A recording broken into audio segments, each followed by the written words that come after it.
Hello. So today I'm got this flex fuel kit I picked up from Lipo Garage.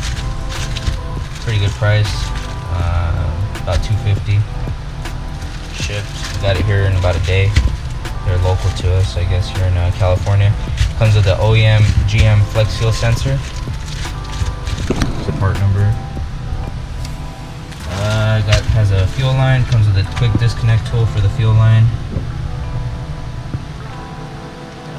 And then the little harness, I guess, to retrofit it. Here's the fuel line part number.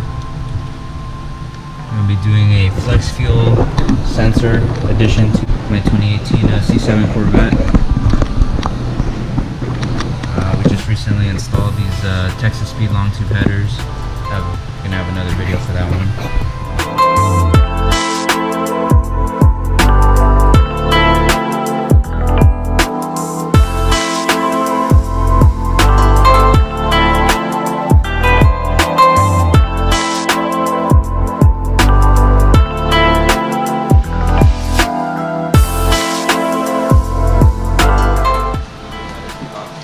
I have to take off this cover.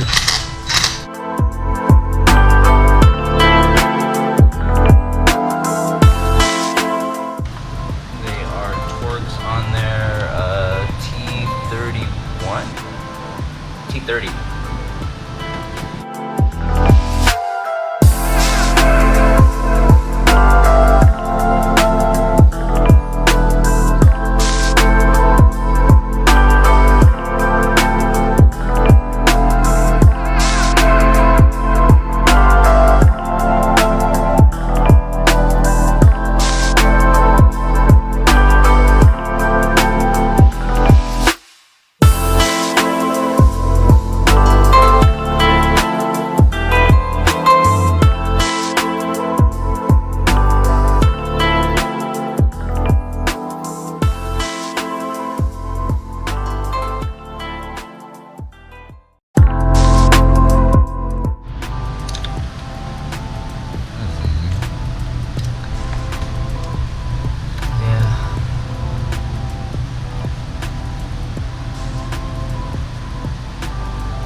Remember to remove this little clip that's blocking the fuel line.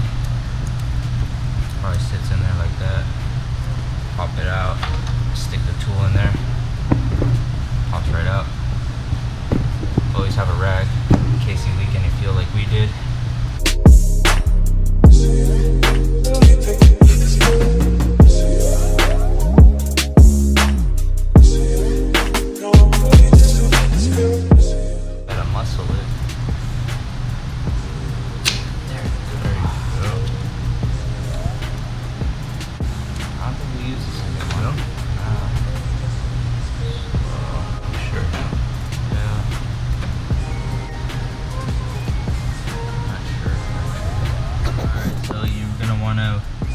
Probably connect the sensor after, so it kind of gets in the way, but basically we looped it. I don't know if you can see that. We looped the fuel line around so it can come out up here, and now we gotta connect the other line.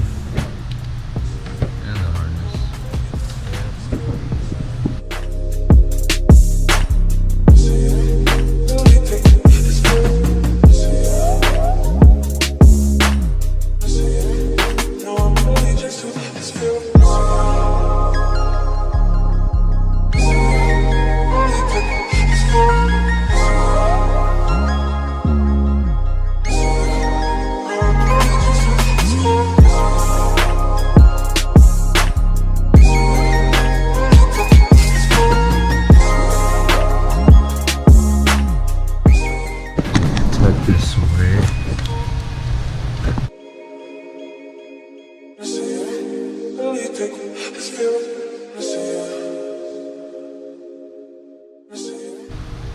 This is routed just through here.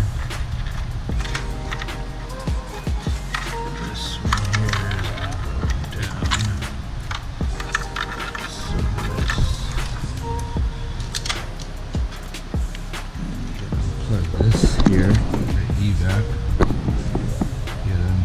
evap line there.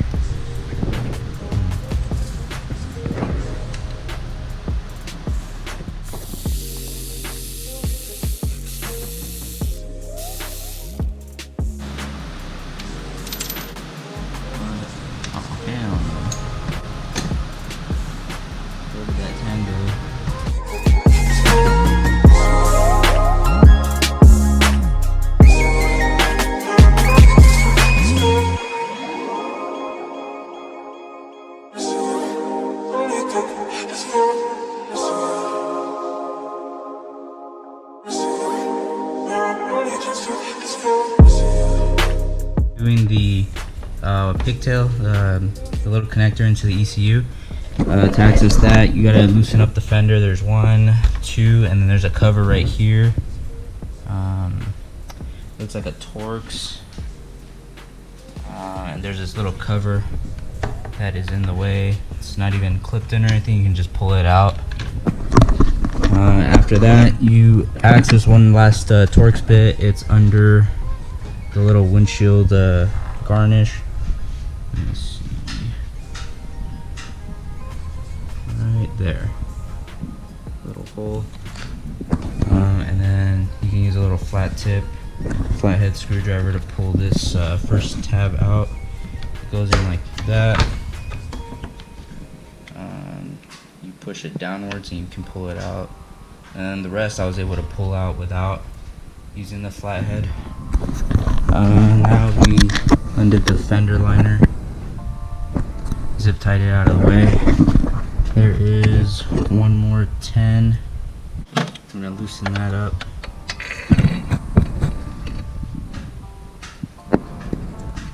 Right there. Let's see if I can do this with the camera.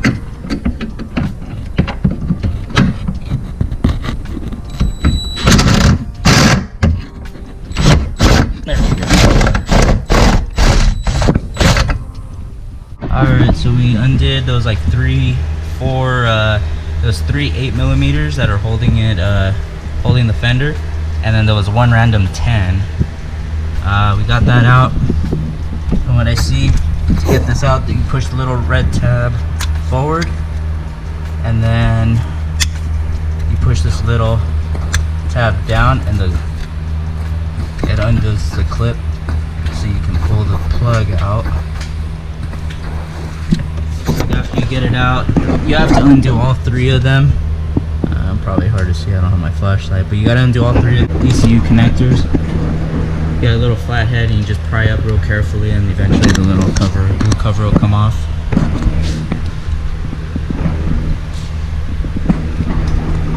And then we're going to be looking for pin 38. Like after we undid the clip, flipping this over, from what I understand, this would be bottom right. So from that big pin, this one's 53. I believe that one was 33, 34, 35, 36, 37. Right here in between, looks like, would be pin 38. We're gonna run the little pin right now from the bottom here, and we will tap into pin 38 right now. Now we were able to run this down into the fender. We already routed it to the ECU. So it's that cable right there. It's connected into the ECU. All the cables are plugged in already, and now we just got to put it back together. Alright, so as of right now, we got the under bolts on, bolt underneath on the fender. So there's like 1, 2, and in the back right there is 3, 4, and then I gotta put some double-sided tape on the side skirt and screw that I took out. And then put the fenders on. We got the little 10mm bolt back in, and the 7mm on the inside of the fender. Yeah, right there. That 10. Now we're just doing the top pieces of the fender.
much it. We got the last bolts on. We just got to put on the wheel.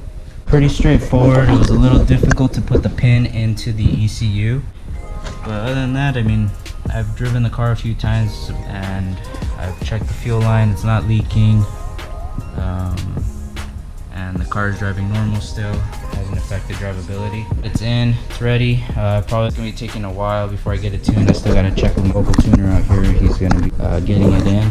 But next video, I'll probably be taking apart this R6 we picked up a couple months back. Had a blown head gasket. We pulled the engine out, got the head gone through, and a new head gasket. But something's up with the timing, or I'm not sure. But we got to pull it apart. Maybe go through all the connectors. Yeah, this was another fun project we have. We haven't been riding for maybe a year or so, but saw this on off-road, picked it up, and thought it would be a nice bike to keep for a little bit after we fixed it. But now that it's finally cooling off, we'll probably tackle this job again, see if we can get it running finally. We got it to start, and then it was having trouble holding idle, and now it doesn't want to turn on at all. But we're gonna go through this probably within the next week or probably next weekend, and then I still got to check with my tuner, see when we can get the C7 tuned and finally on E85. But yeah, if you like this video, leave a like, comment, subscribe. I'm trying to get into making some more videos, little projects, things that I do around with my cars and bikes every now and then. Alright, thank you, bye.